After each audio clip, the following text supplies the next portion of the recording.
What if I told you that some of the world's most successful people, the founders, the investors, the billionaires, have a secret operating system?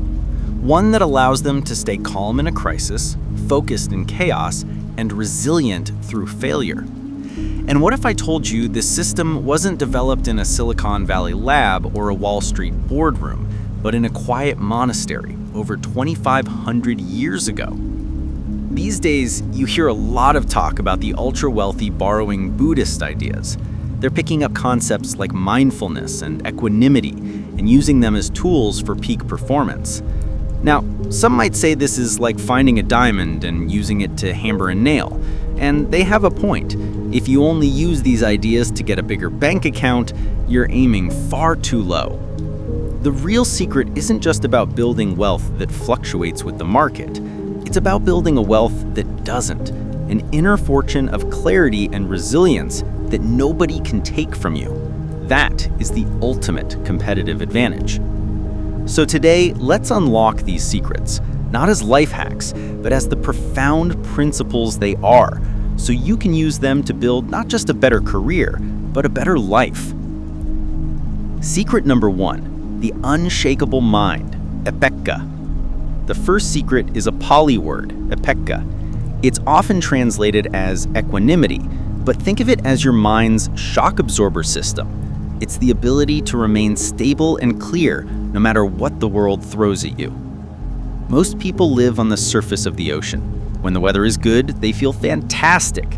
A project succeeds, a huge wave of elation. But when the storm hits, a brutal critique in a meeting, a stock market crash, a deal falling through, they're tossed about, drowning in despair and anger. It is an exhausting way to live. Billionaires and other high performers can't afford that volatility. They cultivate Upekkha.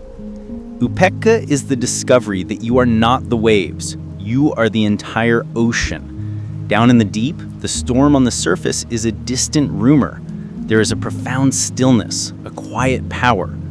This isn't about being cold or emotionless. It's about being anchored. Someone criticizes your work. The wave of hurt arises, but it doesn't capsize your ship. You see it, feel it, and let it pass because you're rooted in the deep. You land a massive client. The wave of joy arises, and it's wonderful, but you don't get swept away by it because you know it too will pass.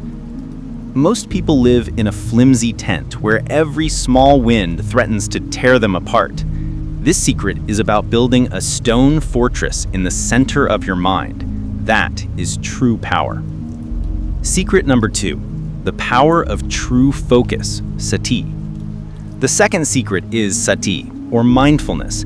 It's become a trendy buzzword, but its true power is radically simple and fiercely practical. Here's the truth. Your mind is a time-traveling ghost. Right now, as you listen to this, where is it? Is it replaying yesterday's argument? Is it pre-writing an email you need to send tomorrow? Is it worrying about a bill, a deadline, or a leaky pipe in your house? In a world of infinite distraction, the person who can be fully present possesses a superpower. Sati is the simple, gentle act of noticing where your mind is gone and inviting it back to the present moment, over and over again. There's a great saying in our tradition. How does a meditator wash a bowl? The answer, the meditator washes the bowl. Let's update that. How does a top performer answer an important email? They just answer the email. They aren't simultaneously planning their lunch, worrying about their next meeting, and scrolling through social media. They are fully there. This is how they avoid mistakes and produce high-quality work. The person who can truly listen in a meeting without just waiting for their turn to talk is the one who gains the most insight. The person who can focus on one task without distraction is the one who will outcompete everyone else. This isn't some mystical state. It is the most practical skill you can build. Your breath is the anchor. It's always here, always now. Use it to stop the ghost of the mind from drifting away. That clarity is priceless. Secret number 3, the art of wise energy, Viriya. This third secret, Viriya, is where the modern world gets it most wrong. We hear energy and effort and think of hustle culture, of grinding 24/7, forcing success through sheer white-knuckled willpower. That is not Viriya. That is a recipe for burnout. It's beating your head against the wall and hoping the wall falls down first. Hint, the wall almost always wins. The real secret is right effort, or wise energy. Think of tuning a guitar. If the string is too loose, laziness, it makes a dull, useless sound. No music. If you tighten it too much with aggressive force, hustle, the string snaps. Burnout. Viriya is the wisdom to apply just the right amount of tension.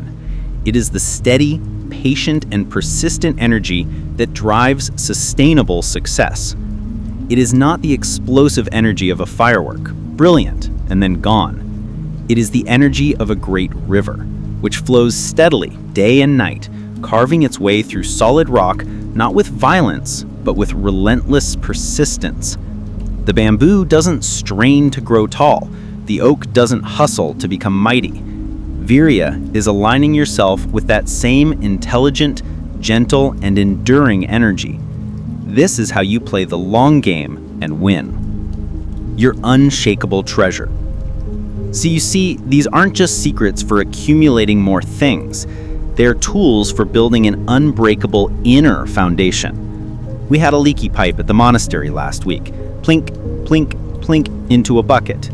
At first, it's maddening, but every drip becomes a chance to practice.